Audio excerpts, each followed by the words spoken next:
Ninayo furaha kuwajulisha kwamba press card za kidijitali mchakato umekamilika na press card ziko tayari kwa matumizi.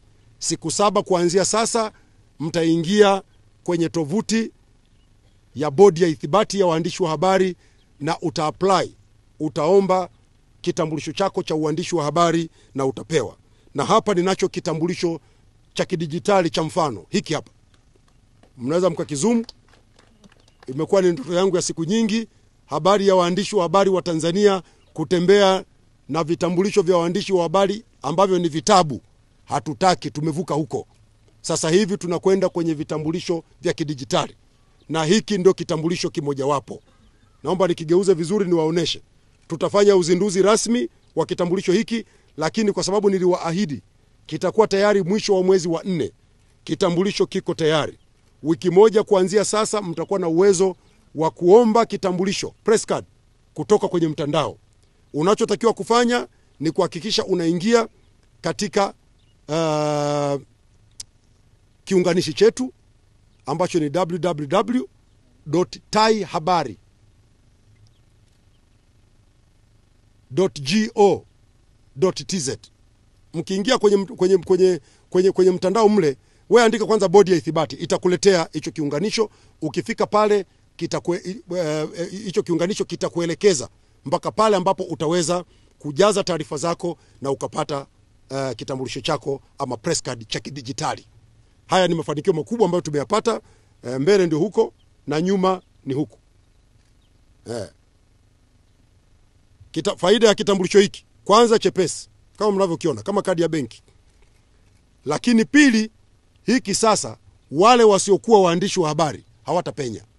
Kwa sababu wadau wetu watakachokifanya, ukisema wewe ni mwandishi wa habari au unaenda sehemu wanataka wakutambue, unamwambia wewe ni mwandishi wa habari, atatumia kifaa chochote, iwe simu janja yani smartphone, kiwe kishikwambi yani tablet, au kifaa chochote ambacho kinaweza kusoma msimbo papo, QR code.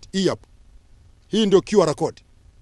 Kifaa chochote kinachoweza kusoma msimbo papo, kikija kusoma hapa kitasema huyu ni Gelson Patinus Msigwa, mwandishi wa habari wa TBC, anafanya kazi kituo cha Songea na hivi, na taarifa zako zote zinapatikana kwenda kwenye tovuti ya bodi ya ithibati ya waandishi wa habari, Journalists Accreditation Board, ambayo tumeianzisha, tumeisajili na imeanza kazi. Kwa hiyo kama wewe sio mwandishi wa habari, mtu akija kusoma hii QR code, huu msimbo papo, taarifa zako hazitaonekana. Maana yake wewe siye. Sasa ombi langu waandishi wa habari, la kwanza, kitambulisho hiki kwanza ni mali ya bodi ya ithibati ya waandishi wa habari Tanzania. Sawa? Ni mali ya bodi ya ithibati. Kama ilivyo kitambulisho cha NIDA, hiki ni mali ya bodi ya ithibati ya waandishi wa habari Tanzania.